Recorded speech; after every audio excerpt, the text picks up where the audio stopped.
जेवणाच्या टेबलावर आल्हाददायक वातावरण होते। माझी जाऊ आणि मी मिळून टेबल सजवत होतो। खूप दिवसापासून मला असे वाटत होते की माझे पती आणि जाऊ एकमेकांशी बोलत आहेत आणि मी त्यांच्या संभाषणाचे लक्ष आहे, कारण बोलत असताना दोघांनी माझ्याकडे अनेक वेळा पाहिले होते। माझ्या मनात चाललेल्या गोष्टी जर खऱ्या ठरल्या तर माझे आयुष्य खूप संकटात सापडणार होते। मी मनातल्या मनात देवाला प्रार्थना करत होते की मी जे विचार करत होते ते घडू नये, पण असं म्हणतात की कधी कधी गोष्टी प्रत्यक्षात येत नाही। मी टेबल सजवून तयार केले तेव्हा माझ्या पतीने अतिशय कठोर शब्दात सांगितले की बसण्याची गरज नाही, ताट उचल आणि स्वयंपाकघरात जा आणि जेव। मला धक्काच बसला। माझ्या सासूबाईंनी शांतपणे डोकं टेकवलं होतं आणि अंगात रक्त नसल्यासारखी माझी अवस्था झाली होती। माझे पती असे का बोलत होते, पण त्यांच्या स्टाईलने मला या टेबलावर जागा नाही याची जाणीव करून दिली। मी शांतपणे माझी प्लेट तयार केली आणि स्वयंपाकघरात गेले। मला काहीच बरे वाटत नव्हते। काल रात्री माझ्या आणि माझ्या पतीमध्ये काही लहान मुद्द्यांवरून वाद झाला आणि यामुळे मला भीती वाटली। काही वेळातच माझी जाऊबाई स्वयंपाकघरात आली आणि माझ्या सासूबाईंचा निरोप घेतला आणि म्हणाली, रात्रीचे जेवण करून तू तिच्या खोलीत जा, ती तुला मिस करत आहे। मी कुतूहलाने विचारले, ऐका, आई आणि राहुलमध्ये काय चालले आहे ते माहीत आहे का? तिने माझ्याकडे एक नजर टाकली आणि स्वयंपाकघरातून बाहेर पडू लागली। मला समजले की तिला सर्व काही माहीत आहे। असो, माझा दीर त्याच्या बायकोचा गुलाम होता, त्यामुळे त्याला सर्व काही माहीत असायला हवे होते, कारण माझ्या दीराने बायकोला सर्व काही सांगितले असावे। मी ताबडतोब तिचा हात हातात घेतला आणि विनवणी करत म्हणाले, हे बघ, तू मला माझ्या लहान बहिणीसारखीच गोड आहेस। मी तुझे नुकसान कधीच करू इच्छित नाही, परंतु प्रत्येक अडचणीत तुला मदत केली आहे। देवासाठी फक्त मला सांग, काय प्रकरण आहे? तिला कसेही करून स्वयंपाकघरातून बाहेर जायचे होते, पण माझ्या विनवणीच्या स्वरावर ती थांबली। माझ्याकडे पाहून ती म्हणाली, तुला सांगण्याचा माझा हेतू नाही, त्यामुळे मला त्रास देऊ नकोस। आता तुला आईच्या खोलीत सगळं कळेल। मी वेदनेने म्हणाले, कृपया मला सांग, माझे मन शांत होईल आणि तिथे गेल्यावर मला काय बोलायचे आहे याचा मी आधीच विचार करेन।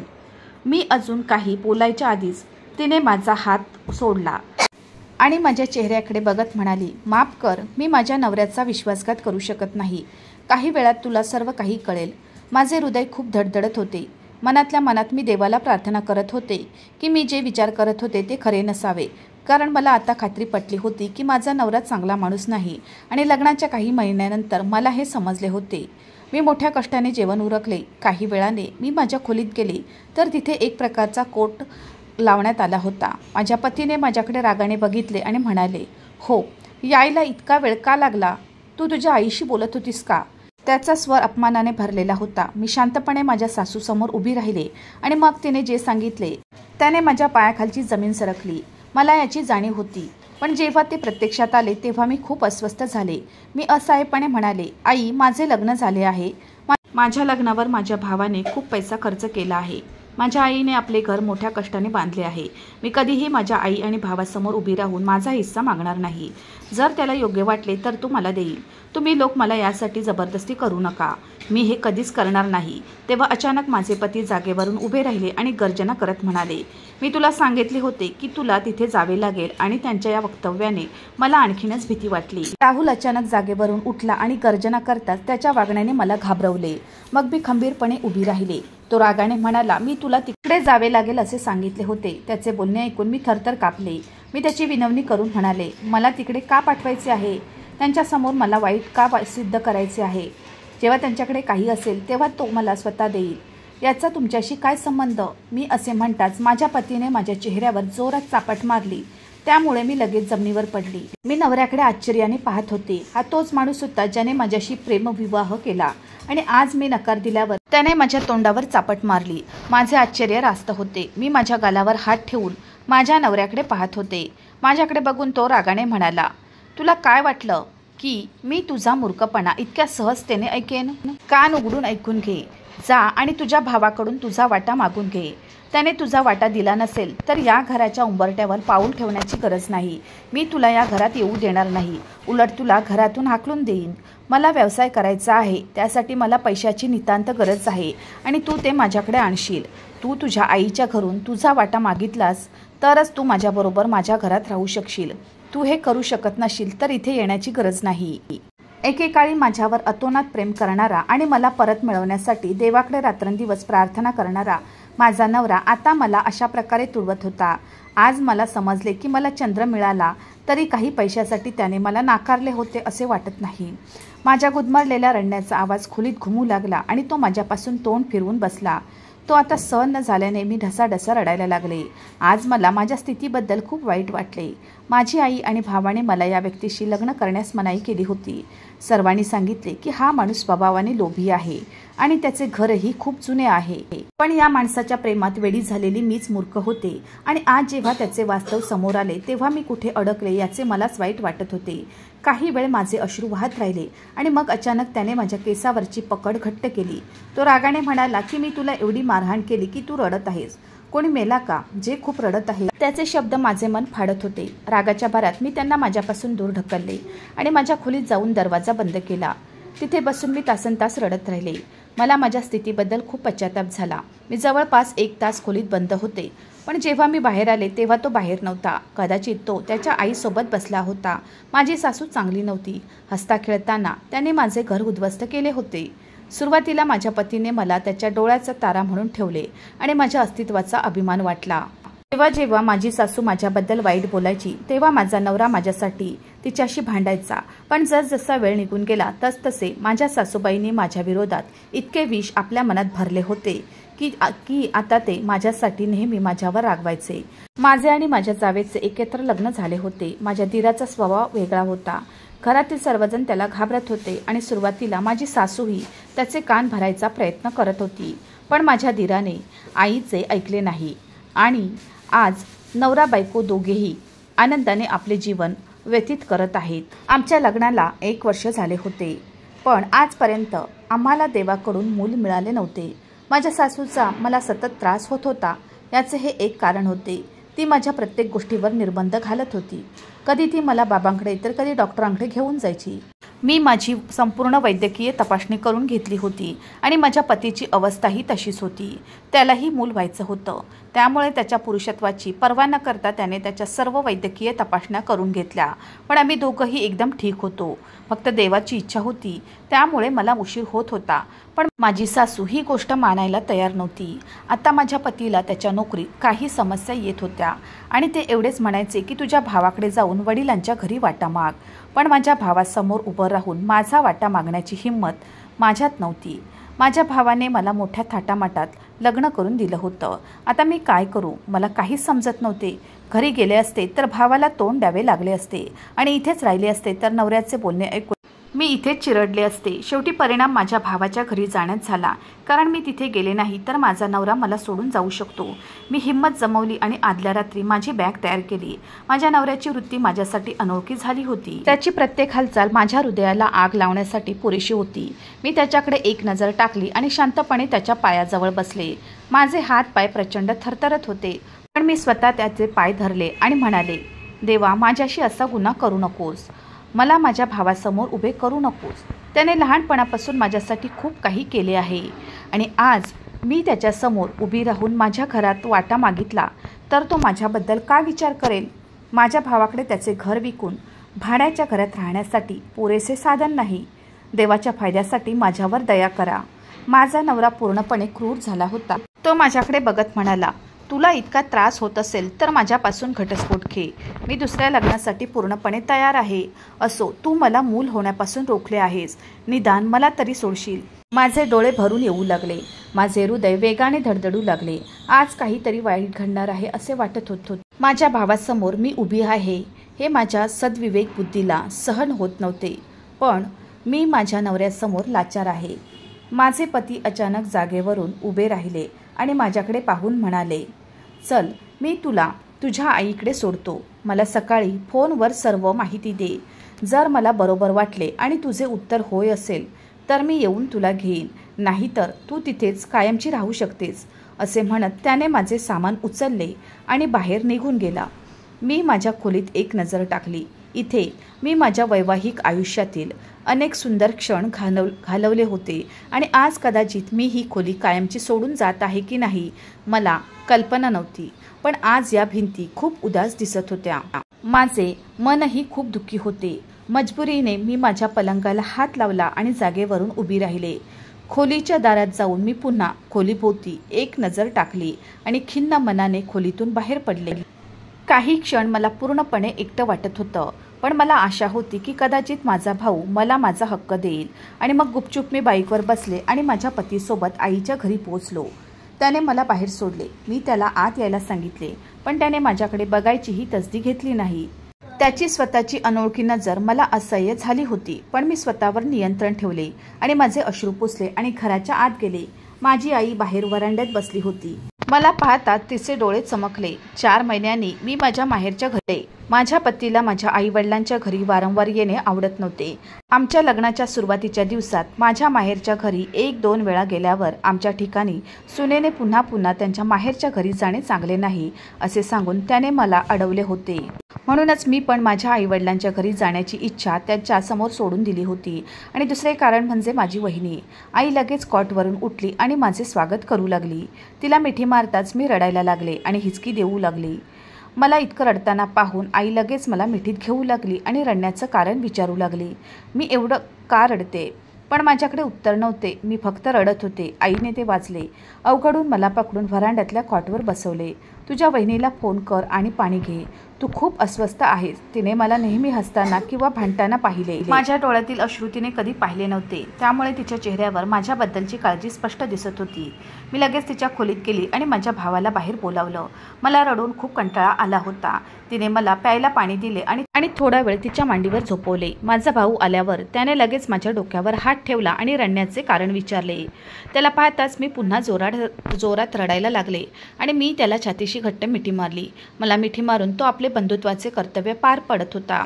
त्याच्याकडून मला माझ्या वडिलांचा सुगंध नेहमीच येत असे. पप्पा खूप पूर्वी वारले होते आणि त्यानंतर माझ्या भावाने माझी आणि आईची जबाबदारी घेतली. वहिनी आल्यानंतरही तिने आमच्याकडे कधी दुर्लक्ष केले नाही. खरं तर मी त्यांच्या उपस्थितीत मोठ्या थाटामाटात लग्न केले होते आणि आज मी त्यांच्यासमोर का आले या विचाराने माझे मन अस्वस्थ झाले. काही वेळाने त्याने मला शांत केले आणि मला म्हणाले, राहुल कुठे आहे? तू एकटीच आली आहेस? त्याचा गंभीर आवाज ऐकून मी त्याच्या चेहऱ्याकडे पाहिलं. त्याच्या कडक चेहऱ्यावर माझ्याबद्दलची काळजी स्पष्ट दिसत होती आणि मला हे सर्व सहन होत नव्हते. मी डोकं न टेकवता होकार दिला आणि खालच्या आवाजात म्हणाले की तो दारातच सोडून गेला होता. जर मी घराच्या उंबरठ्यावर पाऊल ठेवले तर तो मला घटस्फोट देईल आणि माझ्याकडे पैसे नाहीत ही एकच समस्या आहे असे त्याने म्हटले आहे. तो माझ्याकडे पैशाची मागणी करत आहे. त्याला काही दिवसापासून नोकरीत अडचणी येत आहेत. तो भावाकडे जायला म्हणाला आणि एवढं बोलून मी गप्प झाले. मी त्याच्याकडे पाहिलं तर तो माझ्याकडे लक्षपूर्वक पाहत होता. चेहऱ्यावर गांभीर्य होतं. मी गप्प बसल्यावर तो म्हणाला, पुढे बोल, मला ऐकायचे आहे. तुझा भाऊ अजून जिवंत आहे.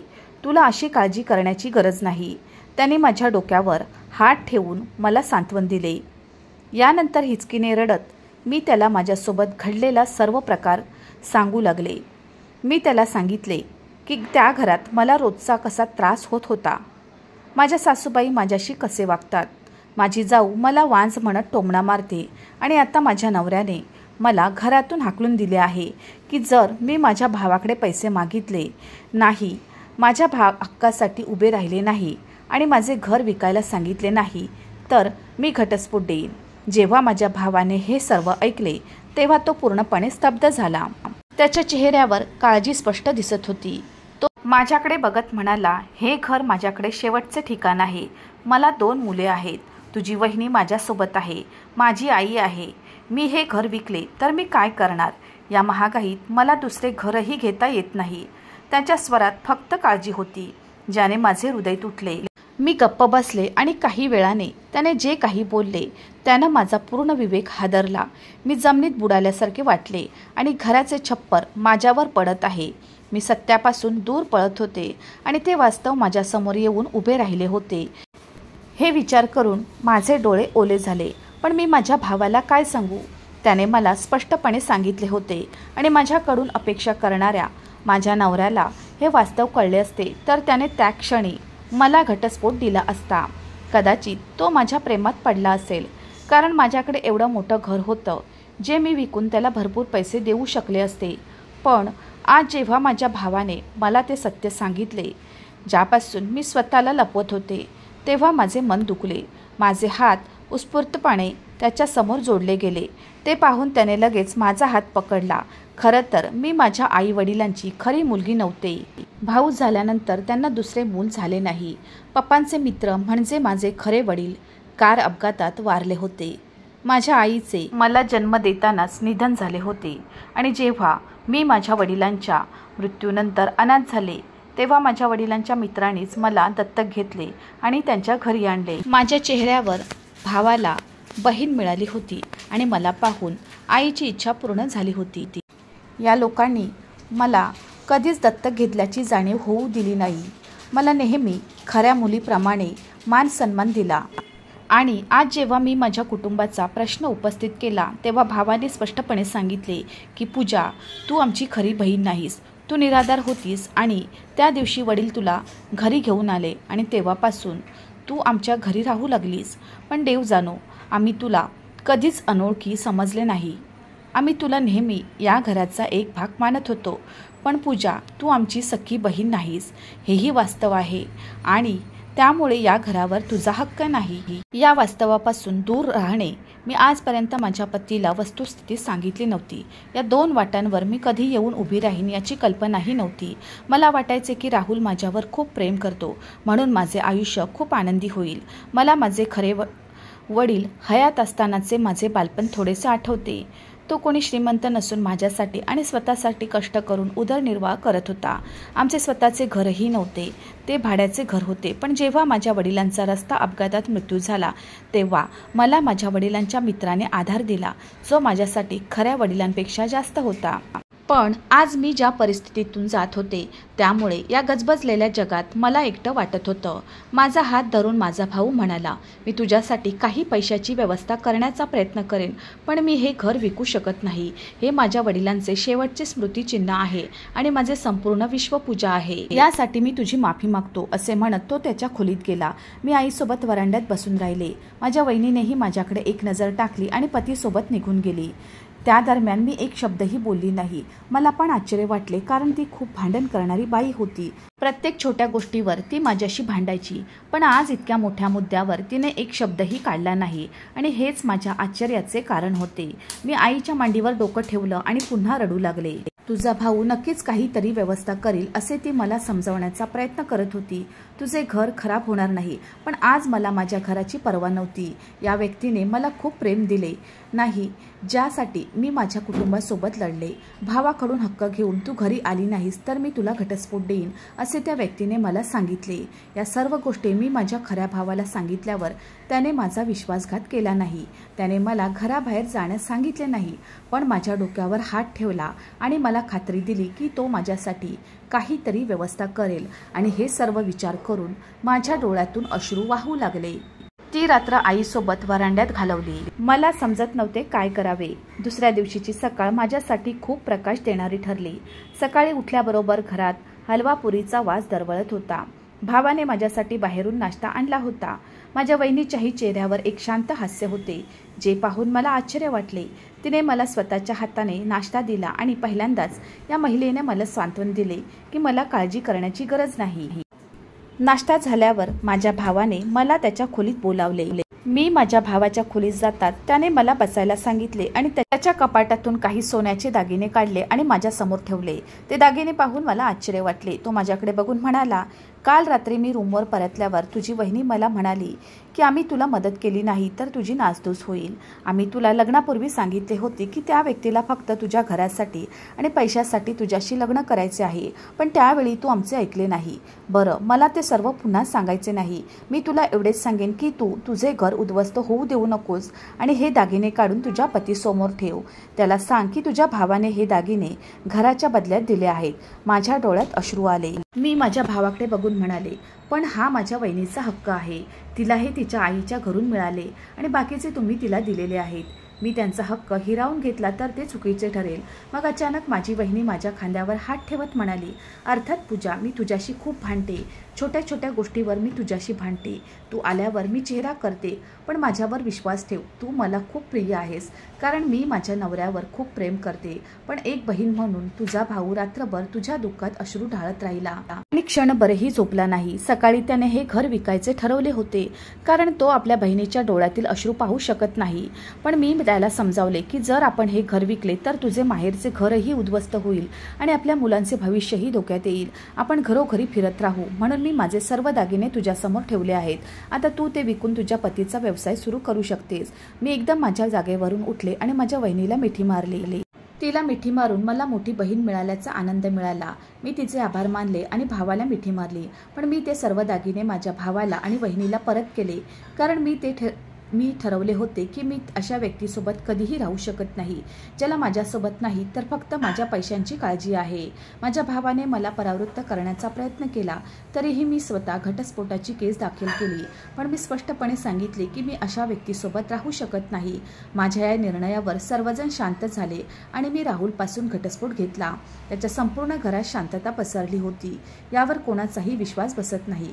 मी इतके मोठे पाऊल उचलू शकते। 2 तलाकच्या नोटीस पाठवल्यानंतर राहुलही मला घ्यायला आला।